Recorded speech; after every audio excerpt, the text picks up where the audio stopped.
नमस्कार दोस्तों, आपका मेरे चैनल लीड स्टडी में स्वागत है। तो आज हम बात करेंगे हिमाचल प्रदेश के झरनों के बारे में। तो सबसे पहले मैं आपको बताना चाहूँगा कि हिमाचल प्रदेश में सर्वाधिक जो जल है हमें जलप्रपातों से प्राप्त होता है। तो हिमाचल प्रदेश के झरनों के बारे में सबसे पहले हम बात करेंगे कुल्लू जिले की। कुल्लू जिले में 7 झरने हैं। तो इन्हें याद रखने के लिए एक ट्रिक बनाया है मैंने, उसको कुछ इस तरह से है। जो ट्रिक है, विक्रम ने कुल्लू में बहना के साथ खीर खाई। विक्रम ने कुल्लू के कल्प में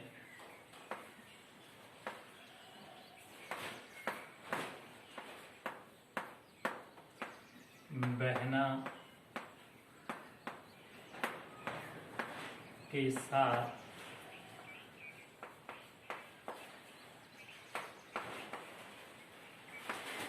खीर खाई।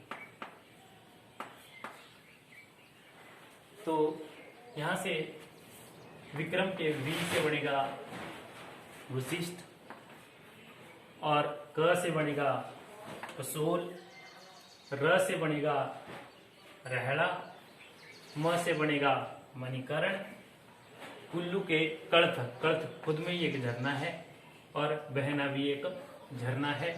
साथ में खीर खाई तो खीर गंगा।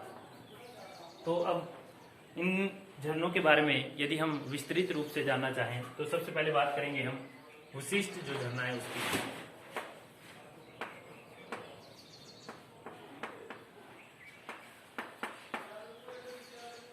अब यह झरना किस नदी के किनारे है, इसे याद रखने के लिए भी अगर याद रखना हो तो मतलब वह से वशिष्ठ और वह से व्यास। कुल्लू में है तो कुल्लू में मेनली हमारी व्यास नदी ही बहती है, इस कारण मतलब वशिष्ठ जो झरना है वो व्यास नदी के किनारे स्थित है। यह हिमाचल प्रदेश का सबसे बड़ा झरना है। यह हिमाचल प्रदेश का सबसे बड़ा झरना है तथा व्यास नदी के किनारे स्थित है। और यदि हम बात करें इसका संबंध किससे है तो इसका संबंध ऋषि वशिष्ठ से है। ऋषि वशिष्ठ से है।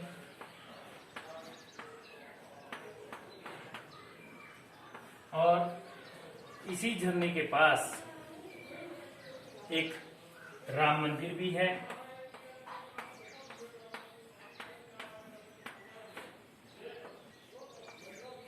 ऐसा माना जाता है कि यह जो झरना है लक्ष्मण जी के मतलब जो भगवान राम के भाई थे उनके अग्निबाण के द्वारा निकला था। मतलब उन्होंने अग्निबाण चलाया था जिस कारण यह झरना निकला था। तो यह झरना कैसे निकला था? लक्ष्मण के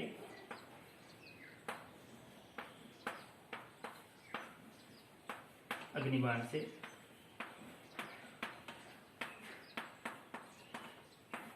निकला था। तो अब यदि हम बात करें नेक्स्ट जो झरना है उसकी, तो इसके बाद आता है विक्रम, क से बना सोल। सोल की यदि बात करें तो यह किस नदी के किनारे स्थित है? सबसे पहले क्वेश्चन तो ऐसा बनेगा कि सोल किस नदी के किनारे स्थित है। तो यह जो है पार्वती नदी के किनारे स्थित है।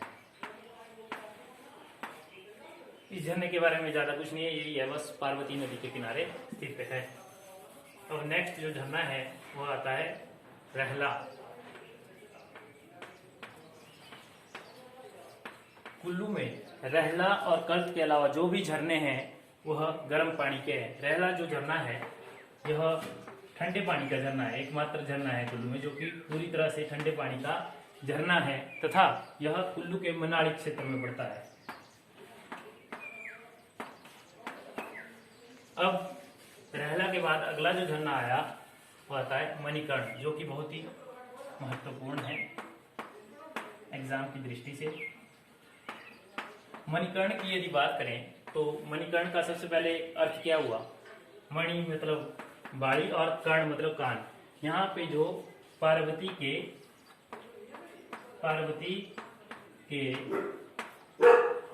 कान की बाड़ी गुम हो गई थी, जिस कारण शिव जी के क्रोध से यहाँ पे यह झरना निकला था। अब इस झरने में हाँ एक और महत्वपूर्ण जो क्वेश्चन यहाँ से बनता है, क्वेश्चन पूछा जाता है कि वह कौन सा झरना है जिसमें रेडियो धर्मीयता विद्यमान है। तो ओनली मणिकर्ण एक ऐसा झरना है जिसमें जो है वो रेडियो धर्मीयता विद्यमान है।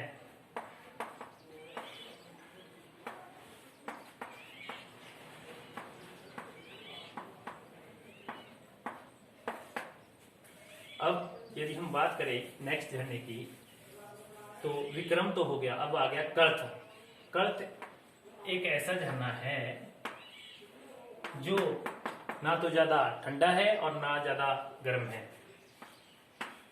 ना ज्यादा ठंडा ना ज्यादा गर्म। और कर्थ जो है व्यास नदी के किनारे स्थित है। कर्थ जो है व्यास नदी के किनारे स्थित है। अब यदि हम बात करें बहना झरने की, तो बहना जो झरना है, अब कुल्लू में तो बहती है हमारी व्यास नदी, लेकिन बहना जो झरना है यह सतलुज नदी के किनारे पर स्थित है। इस नदी के किनारे पर स्थित है, सतलुज नदी के किनारे पर स्थित है। अब बचा लास्ट झरना हमारा कुल्लू का, वो है खीरगंगा झरना। तो खीरगंगा जो झरना है, खीरगंगा झरने की यदि हम बात करें तो इसका जो संबंध है वो शिव जी के पुत्र कार्तिक से माना जाता है। ऐसा माना जाता है कि यहाँ पे शिव जी के पुत्र कार्तिक ने तपस्या की थी, जिस कारण यह झरना निकला था। अब यदि हम बात करें नेक्स्ट जो डिस्ट्रिक्ट है, ये कुल्लू के तो हमने कर लिए। अब आ गया किन्नौर। किन्नौर में ओनली एक झरना है जिसका नाम है टापरी,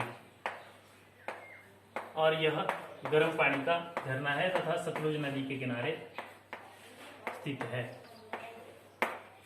टापरी जो झरना है गर्म पानी का है, किन्नौर में है तथा सतलुज नदी के किनारे स्थित है। अब यदि हम बात करें नेक्स्ट लाहौल स्पीति की, लाहौल स्पीति में भी ओनली एक ही झरना है। लाहौल स्पीति की यदि बात करें तो यहाँ पे भी एक ही झरना है जिसका नाम है सिस्सू झरना। सिस्सू एक मठ भी है जो कि लाहौल स्पीति में ही है, तथा यह जो झरना है ठंडे पानी का है तथा इस नदी के किनारे स्थित है, चंद्रा नदी के किनारे स्थित है, जो कि चंद्रताल से निकलती है। चंद्रताल एक झील है। अब यदि हम बात करें किन्नौर भी हो गया, कुल्लू भी हो गया और लाहौल स्पीति भी हो गया। अब मंडी की बात करते हैं, तो मंडी में भी एक ही झरना है। मंडी में भी एक ही झरना है, वह है तत्तापानी।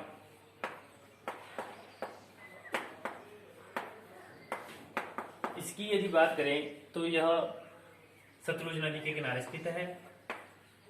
तत्तापानी जो है सतलुज नदी के किनारे स्थित है तथा गर्म पानी का झरना है।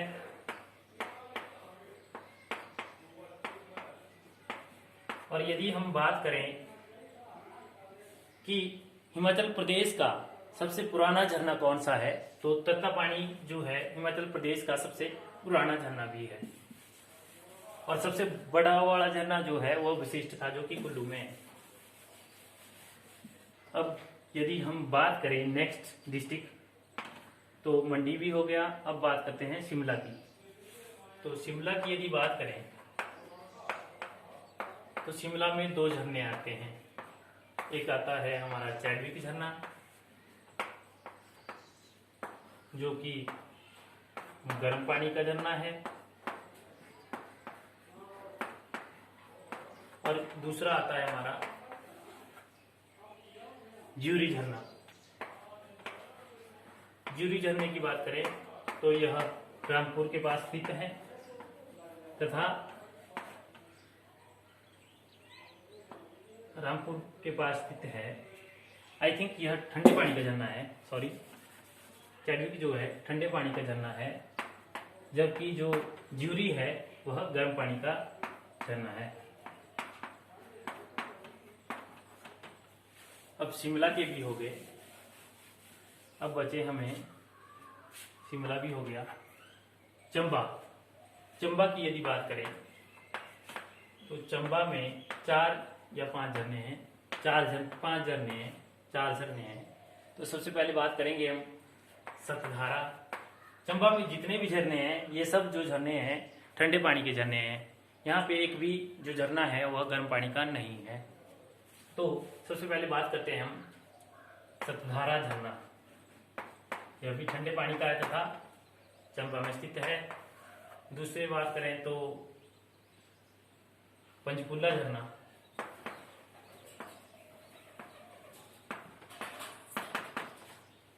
इस झरने के पास ही अजीत सिंह मेमोरियल भी स्थित है। अजीत सिंह मेमोरियल जो है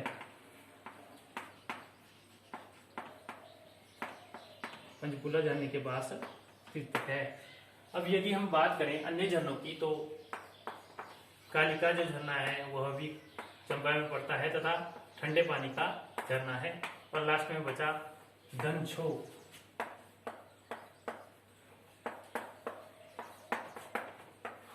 इसे धनेखा झरना भी कहा जाता है। धनेखा, कई बार एग्जाम में धनेखा के नाम से पूछा जाता है कि यह झरना किस जिले में पड़ता है। और यदि हम बात करें तो यह किसके लिए प्रसिद्ध है? क्या हुआ था एक बार कि मतलब भस्मासुर एक राक्षस थे जिन्होंने तपस्या की और शिव जी ने उन्हें वरदान दिया था कुछ कि जिसके सर पर भी वह हाथ रखेगा वह भस्म हो जाएगा। तो वह शिव जी के पीछे ही भाग पड़ा था सबसे पहले, जिस कारण शिव जी ने उनसे भागकर जो शरण ली थी वो धनछो में ली थी। इसीलिए यह झरना प्रसिद्ध भी है इसी बात के लिए। अब यदि हम बात करें नेक्स्ट डिस्ट्रिक्ट की, नेक्स्ट जिले की, तो अगला जो जिला है वह आएगा कांगड़ा। कांगड़ा में भी 4 झरने हैं, 4 या 5 झरने हैं। तो सबसे पहले बात करेंगे हम कांगड़ा के 16 झरने की। यह ठंडे पानी का झरना है तथा कांगड़ा में है।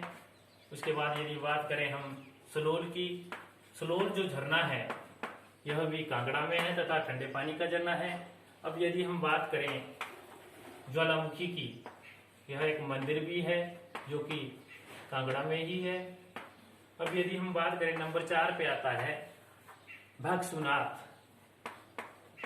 भागसुनाथ झरने की यदि बात करें तो यह मैक्लोडगंज के पास है, जिसे कि हिमाचल प्रदेश का लिटिल लहासा भी कहा जाता है।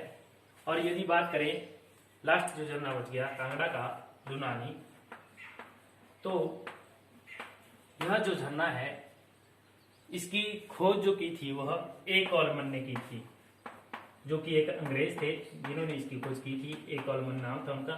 कई बार एग्जाम में सीधा पूछा जाता है कि लुनानी जो झरना है उसकी खोज किसने की थी, तो उसकी खोज की थी ए कॉलमन जी ने। अब यदि हम बात करें लास्ट जो डिस्ट्रिक्ट बच गया हमारे पास वो है बिलासपुर। तो बिलासपुर के झरनों की बात करें तो वहां पे 2 झरने हैं, एक लुंड और दूसरा ददराना। अब कुछ 2-4 बातें ऐसी है जो आपको नोट करनी पड़ेगी, मतलब याद रखने के लिए। कई बार क्वेश्चन पूछा जा सकता है, जैसे कि नोट में लिखना। नंबर 1, बरकोटा हिल्स रमणीय स्थल कहाँ पे है? बरकोटा हिल्स की बात करें तो यह चंबा के डलहौजी में है। और एक और क्वेश्चन पूछा जाता है कि देई कुंड कहाँ पे स्थित है? देई कुंड की यदि हम बात करें तो देई कुंड भी डलहौजी में ही स्थित है। तो इस प्रकार ये थे हिमाचल प्रदेश के झरनों के बारे में। अब नेक्स्ट वीडियो में हम बात करेंगे हिमाचल प्रदेश के दर्रों के बारे में। बस इसी के साथ धन्यवाद।